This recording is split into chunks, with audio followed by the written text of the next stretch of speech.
نام پڑا جو اسلام سے پہلے لڑکیوں کو زندہ دفن کیا جاتا تھا.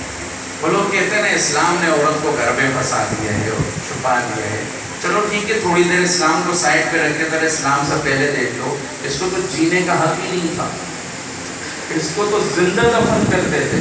اسلام نے تو اس کو حق دیا ہے، اسلام نے اس کو عظمت دی. میرے نبی نے فرمایا جس کی 3 بیٹیاں ہوں، ادھر دیکھو، جس کی 3 بیٹیاں ہوں، اسی واقعے کو سن کے شاید آپ نے فرمایا جو میں ابھی پڑھنے لگا ہوں، جس کی 3 بیٹیاں ہوں، اچھے نام رکھے، دینی تربیت کرے، ان کے حقوق ادا کرے، کل قیامت کے دن جنت میں میرے ساتھ اس طرح ہوگا. یہ دیکھو اس طرح ہوگا. ایک صحابی کھڑے ہو کہنے لگے یا رسول اللہ اگر کسی کی 2 بیٹیاں ہوں، جیسے آپ میں سے بھی کچھ کے دل میں آ گیا ہوگا، کسی کی 2 بیٹیاں ہوں تو میں نے فرمایا وہ بھی اس طریقے سے. تو بعد میں کچھ زمانہ گزرا، ایک صحابی اما عائشہ کے پاس آئے رضی اللہ عنہ، کہنے لگے اگر کوئی اس وقت کھڑے ہو کے یہ کہتا کہ کسی کی ایک ہی بیٹی ہے اور اگر وہ اس کے حقوق ادا کرے، اس کی اچھی تربیت کرے، اچھے نام رکھے، تو اما عائشہ فرمانے لگی میرے محبوب سے اگر کوئی سوال کرتا تو اس کے بارے میں بھی آپ یہی فرماتے کہ قیامت کے دن ایسے ہی ہوگا.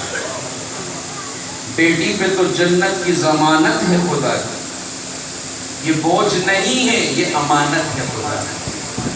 جنت کی ضمانت مل رہی ہے. مجھے لوگ کہتے ہیں مولانا اپنے ماں پہ بھی پڑھیے، بیٹی پہ بھی پڑھیے، اور جناب فلاں پہ، لڑکوں پہ نہیں پڑھتے آپ. حرکتیں اچھی کرو، ہم پڑھنے کے، بلکہ میں تو تھوڑے سے بعد بیوی پہ بھی پڑھنے والا ہوں. ہاں پڑھ سکتے ہیں. آپ نے صحابہ بیٹھے تھے، ایک صحابی کھڑے ہو کے کہتے ہیں یا رسول اللہ صلی اللہ علیہ وسلم آپ کو سب سے زیادہ محبت کس سے ہے؟ تو آپ نے فرمایا عائشہ سے. تو وہ ایک دم گھبرا گیا. عربوں میں بیوی کا نام لینا، جیسے پٹھانوں میں بیوی کا نام لینا ایک بہت مایوس سمجھا تھا. وہ صحابی گھبرا گئے کہ نہیں میرا مطلب یہ ہے کہ مردوں میں کس سے سب سے زیادہ محبت ہے؟ تو آپ نے فرمایا عائشہ کے باپ سے. عائشہ کو وہاں بھی نہ چھوڑا اور ہمیں یہ بتایا کہ کریم بیوی سے دب کے رہتا ہے اور لعین بیوی کو دبا کے رکھتا ہے. حدیث ہے. تو لہٰذا گھر کا کام کرنا یہ تو میرے نبی کی سنت ہے. آپ نے بھی روٹیاں لگائی ہیں تندور میں، آپ نے بھی جانوروں کا دودھ نکالا ہے. ایک دن آپ نے 2 روٹیاں لگائی، اما عائشہ نے بھی لگائی. آ کے انتظار کرتے روٹی بن جائے. آپ نے فرمایا جاؤ لے آؤ روٹیاں.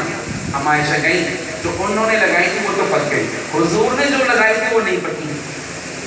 بات کہنے لگے میری والی تو پک گئی، آپ والی نہیں پکی. اب نے اچھا بھائی تھوڑی دیر بعد اب جا کے دیکھو. پھر گئی، کب ویسی کی ویسی ہی ہے. تو آپ فرمانے لگے جس روٹی پر نبی کا ہاتھ لگ گیا، دنیا کی آگ کیا، جہنم کی آگ بھی اس سے نہیں پکا سکتی. چاہے فضیلت ہے وہاں یہ بھی سمجھاتے ہیں کہ حضور نے بھی روٹیاں لگائی. باہر کے بات لمبی ہو جائے گی.